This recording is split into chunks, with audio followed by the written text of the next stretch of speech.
11, I don't always get excited about 11, but when God repeats 11, and he begins to emphasize 11, like it's not just 11, but it's 11, 11. So it's in repeat mode. If it's in emphasis mode, it goes into 11, 11. And the reason it goes into 11, 11, it's not just an 11 now. Oh God, we're just in 11. That might be chaos. That might be disorder, because he starts his team with 12.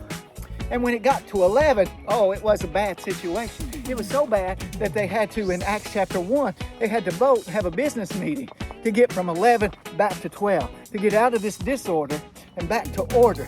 So number 11, guys, God picked 12. He had 12 tribes. So you want to be in the will of God. You want to be in the order of God, because God does everything decently and in order. So sometimes you can see 11 and realize that's disorder. That's chaos.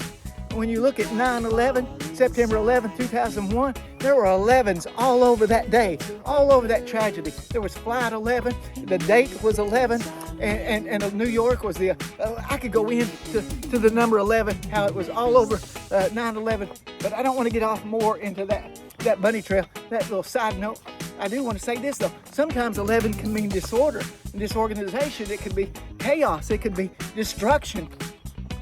But when you see 11, 11, God's saying, I'm going to turn it. I'm going to take what the enemy's doing and I'm going to turn it around. When God begins to really anoint 11, it becomes prophetic. The 11th hour, it's the last hour. We could say, oh no, it's getting dark. We've had all this opportunity. We've had this whole day. Now we're in the final hour. We're in the 11th. But guys, guess what? In the 11th hour, things quicken. Things speed up. All the prophecy has now got to be fulfilled. It's got to culminate in this hour. So it becomes a prophetic hour. For a few examples, look at Isaiah 11:11. Look at John 11:11. Look at Hebrews 11:11. Look at Revelation 11:11. In all of those cases, something is being restored, something is being recovered, something is being rejuvenated, something is being given that was not there.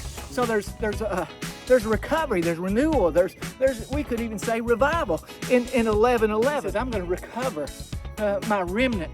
And so when he restores once again the remnant, God's about to do something with the remnant. He's going to recover. He's going to restore once again.